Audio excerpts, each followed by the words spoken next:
Hello students, आप सभी का हमारे यूट्यूब चैनल में हार्दिक स्वागत है।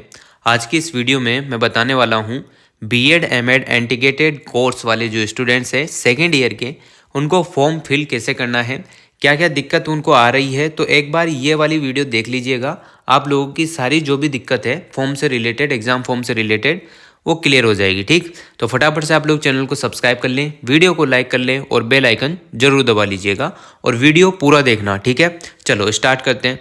जैसा ही आप फॉर्म फिल करेंगे तो सबसे पहले तो वहाँ पर आप लोगों को दिखेगा लॉगिन, न्यू यूज़र और साथ में दिखेगा वो जो भी रजिस्ट्रेशन एबीसी आईडी वाला। ठीक, इस टाइप से आप लोगों को कर लेना है। एबीसी आईडी आपकी कंप्लीट होनी चाहिए, नॉर्मल सा प्रोसेस है और इस चैनल पर या डिस्क्रिप्शन बॉक्स में मैं लिंक दे दूंगा एबीसी आईडी आपको कैसे बनानी। वो बनाने के बाद आप लोगों को फॉर्म फिल करना होगा। तो नॉर्मल सा प्रोसेस आएगा, नाम, पिता का नाम, माता का नाम, और आप ये फोटो वोटो होंगे। जो फोटो होगा वो केबी में होता है, मतलब कि बहुत कम क्वालिटी में। ठीक है, फोटो और साइन आपको क्रिएट कर देना है, फिल कर देना है। उसके बाद पूरा प्रोसेस डबल से चालू होगा। आपको रजिस्ट्रेशन नंबर लिखना है, पासवर्ड लिखना है, फिर लॉगिन कर देना है। लॉगिन करने के बाद आप लोगों के सामने कुछ फॉर्म का प्रोसेस चलेगा, एग्जाम फॉर्म का, तो वो आपको फिल करना है। बीएड एमएड वाले जो स्टूडेंट्स हैं उनके साथ काफ़ी थोड़ी बहुत दिक्कत हो सकती है, तो एक बार आप लोग देख लें अच्छे से। ठीक, सबसे पहले तो आपको पता ही होगा कि कॉलेज आपका 99 सौरभ कॉलेज फॉर टीटी खेड़ा कोटा यूनिवर्सिटी का एकमात्र कॉलेज है। एग्जाम सेंटर आपका आएगा, वो आपका अभी तो नहीं शो होगा, बाद में होगा। स्टूडेंट नेम आपको लिख देना है, जो भी आपका नाम है क्लियर क्लियर लिखना है। जो भी मीनिंग मिस्टेक्स हो रही हो उसे नहीं करनी है, बिल्कुल क्लियर आपको नाम लिखना है। फिर वही नाम आपका हिंदी में होना चाहिए। ठीक, पापा का नाम यानी कि जो फादर्स नेम है वो इंग्लिश में, फिर हिंदी में। ठीक है, इतना कुछ क्लियर समझ में आ रहा है। और उसके बाद मदर्स नेम, मदर्स का नेम हिंदी में भी और इंग्लिश में भी, पहले इंग्लिश में फिर हिंदी में। फिर कास्ट आप जो भी हैं, general, EWS, SC, ST, OBC, तो वो कास्ट फिल करनी है। सेक्स का मतलब होता है आपका जो मेल हो या फीमेल हो, यानी कि पुरुष हो या महिला हो, तो वो यहाँ पर फिल कर देना है। मेल मतलब पुरुष, फीमेल मतलब महिला। ठीक, डेट ऑफ बर्थ जो है आपकी वो यहाँ फिल करनी है। जो भी आपकी डेट ऑफ बर्थ है, वो जन्म तिथि है, वो यहाँ। मीडियम, हिंदी मीडियम में आप पेपर देने वाले हो या इंग्लिश मीडियम में देने वाले हो, वो यहाँ पर फिल करना है। ठीक, फ़ोन नंबर, मोबाइल नंबर वही फिल करें जिस पर आपकी व्हाट्सअप आईडी हो और जो आपका ओन मोबाइल नंबर हो। ठीक, ये ध्यान रखना है।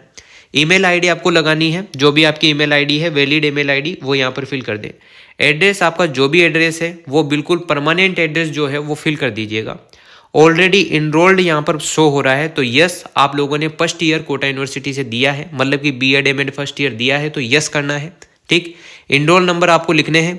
अगर आप पहले से ही ऑलरेडी इनरोल नंबर आपकी मार्कशीट पर मिल जाएगा आपको, आप नेट वाली मार्कशीट से देख लो, या फिर आप लोग जो भी ओरिजिनल मार्कशीट आप फर्स्ट ईयर की लिए आए हो कॉलेज से, तो उसमें देख लेना। ठीक, यहाँ पर फिल कर दो। फिर रिलीजन एंड नेशनलिटी जो आपको पता है, हिंदू, मुस्लिम, सिख, ईसाई जो भी आप हैं, और इंडियन तो आप होंगे ही।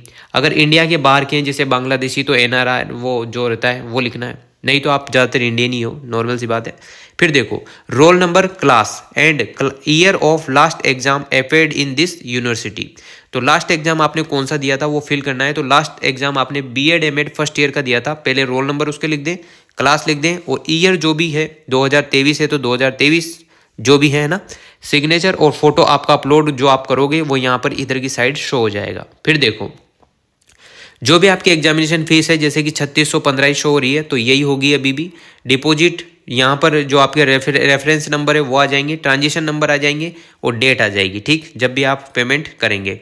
अब देखो अभी यहाँ पर लिखा हुआ है detail of last qualifying examination passed graduation के लिए लिखा हुआ है। तो ग्रेजुएशन का मतलब होता है कि BSc, bachelor of science, BSc, BA, BCom, उसकी डिटेल यहाँ पर फिल करनी है। अब देखो सीनियर की लिखी हुई है, सीनियर सेकेंडरी की लिखी हुई है, ये फर्स्ट ईयर में भी आप लोगों ने फिल कर दी है। अगर अभी भी फिल हो रही हो तो कर दीजिएगा, नहीं हो रही है तो कोई दिक्कत नहीं है। ग्रेजुएशन वाले पार्ट पर आपको ग्रेजुएशन की, अब ग्रेजुएशन मतलब तो आप समझ ही गए हो, आपको एमएससी, एमकॉम इनों की नई फिल करनी है। जो बैचलर डिग्री है बीएससी, बीकॉम, बीए, वो फिल करना है। तो आप जिस भी यूनिवर्सिटी से किया है, आपने कोटा यूनिवर्सिटी से किया है तो कोटा यूनिवर्सिटी, अदर यूनिवर्सिटी से किया था तो अदर यूनिवर्सिटी का यहाँ पर नाम लिखो। एग्जाम क्लास लिख दो, मेन एग्जाम बीएससी। ठीक, रोल नंबर आपके जो भी थे वो लिख दीजिएगा। और जितने भी नंबर का आपका पेपर होता था, जैसा कि कोटा यूनिवर्सिटी में 2025 का होता है, तो उसमें से जितने भी मार्क्स आते हैं वो फिल यहाँ पर ऑब्टेंड मार्क्स के जस्ट नीचे ईयर जो भी था आपका वो ईयर लिख देना है। रिजल्ट आपका फर्स्ट सेकंड थर्ड जो भी था वो फिल कर देना है। अब इसमें एक ऑप्शन ऐसा आएगा कि आपने क्या माइग्रेशन कोटा यूनिवर्सिटी से निकला ली है या नहीं, तो उसमें आपको लिखना है नहीं, क्योंकि आप लोगों की पहले से ही migration BEd MEd first year में यहाँ पर कोटा यूनिवर्सिटी की आ गई है, तो ऐसा कोई दिक्कत नहीं है। ठीक है, फिर देखो सब्जेक्ट कौन कौन से फिल करने हैं। पहली बात ये ध्यान रखना कि ऐसी कोई घबराने वाली बात है नहीं इसमें, इस पेपर में, मतलब जो भी आप फॉर्म फिल करोगे कोई दिक्कत नहीं है। अगर गलत भी हो जाती है तो ज़्यादा से ज़्यादा आपका रिजल्ट रुक जाएगा। रिजल्ट रुकने का मतलब ये होता है कि आपका जो भी डॉक्यूमेंट्स रह गया हो वो रिजल्ट के टाइम आपको कोटा यूनिवर्सिटी में जाके देना होगा और वहाँ से आपको मार्कशीट ले लेनी है, यानी कि नंबर आपको बता देंगे। मार्कशीट तो कॉलेज में आती है आपकी। ठीक है, चलो अब देखो एक बात ध्यान रखना, क्या क्या सब्जेक्ट बढ़ने हैं वो देख लो। 92-31 कोड वाला नॉलेज एंड कैरिकुलम का है।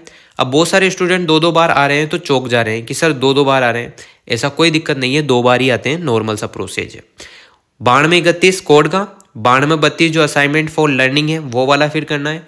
92-33 एक बार ही फिल होंगे पर ये फॉर्म में 2 बार शो होंगे। ठीक है, psychology of learning and development वाला पार्ट है जो 92-33 कोड है।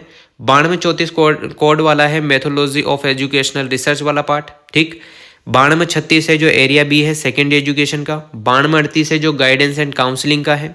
और 92-42 जो पार्ट है वो है स्कूल इंटर्नशिप का, जो आपकी इंटर्नशिप चल रही होगी या तो 16 वीक की वो होती है यहाँ पर। ठीक है, ये कॉलेज वाले करेंगे। और एक होता है फाइनल लेसन लास्ट में, असाइनमेंट भी बनते हैं, वो मैंने अपलोड कर रखे हैं, वो देख लेना आप लोग। और ये इसके भी मार्क्स कॉलेज वाले ही देते हैं। अब आप लोगों को एक और बात बता दूं कि ये पढ़ना कहाँ से है। नॉलेज एंड कैरिकुलम वाला पार्ट आपको राजहंस और सम्राट की बुक यानी कि सीरीज है उसमें से पढ़ लेना है, अच्छे मार्क्स आ जाएंगे। असाइनमेंट फॉर लर्निंग वाला जो पार्ट है वो भी बीएड की सेकेंड ईयर की जो बुक है उसमें से सीरीज है उसमें से पढ़ लेना, राजहंस और सम्राट की। साइकोलॉजी ऑफ लर्निंग ये वाला पार्ट आपको पढ़ना है सूर्या पब्लिकेशन की बुक से। ठीक, methodology of educational Surya publication की ही सीरीज से पढ़ना है। ठीक, पार्थ की भी यहाँ पर सीरीज आती है, सूर्या की भी आती है, आपकी जो मर्जी पढ़ लीजिएगा। एक हिंट मिल जाएगा आपको कॉपी लिखने का, बाकी लिखना आपको अपने हिसाब से ही है। सेकेंड एजुकेशन की बात करें तो कोई बुक अवेलेबल नहीं है, अगर नोट्स मिल सके तो आपको अवेलेबल करा देंगे। ठीक है, इस चैनल पर या फिर टेलीग्राम ज्वाइन कर लेना, वहाँ पर मैं जो भी है थोड़ा बहुत आप लोगों के 80 में से आप लोग 60 नंबर तो ले ही आओ, इतना तो कुछ करा ही दूंगा। ठीक है, और गाइडेंस एंड काउंसलिंग वाला पार्ट है वो भी बीएड सेकेंड ईयर की जो बुक है राजहंस और सम्राट उसमें से पढ़ सकते हो। यही इंफॉर्मेशन थी जिसमें बहुत सारे स्टूडेंट काफ़ी परेशान हो रहे हैं। नॉर्मल सा फंडा है। अनफेयरमेंट इन लास्ट ईयर तो नो कर देना है आपको, सिग्नेचर एक तरफ करके लेके जाना है। और साथ में ही जो भी फिर यह पूरा फॉर्म भरने के बाद आपको हार्ड कॉपी यूनिवर्सिटी में जमा करा देनी है। ठीक है, और अगर आपका पेमेंट जब भी करते हो अगर पेमेंट नहीं हो रहा है, ठीक है, तो आपको लोड लेने की जरूरत नहीं है। 48 घंटे के अंदर अंदर वेट करना है, उसमें या तो सक्सेसफुल हो जाएगा, नहीं होगा तो आपका डबल से पेमेंट करना है, कोई इशू नहीं है। ठीक, और ऐसे विद्यार्थी जिनका परिणाम रुक गया है फॉर्म भरने के पात्र नहीं है। अगर किसी का पहले से ही परिणाम रुका हुआ है तो पहले उसका, कहने का मतलब जो फर्स्ट ईयर का परिणाम रुका है, अगर यूनिवर्सिटी नहीं गया है वो बालक तो फॉर्म नहीं भरे, ऐसा कुछ कहना चाहते हैं। आप बेझिझक काम कर सकते हो, ये सारा प्रोसेस मैंने बता दिया है, नॉर्मल सा फंडा है। ठीक, बाकी उम्मीद करता हूँ आप लोगों को वीडियो समझ में आई होगी, जो भी आपका डाउट था क्लियर हो गया होगा। तो वीडियो अच्छी लगी हो तो like comment share and subscribe.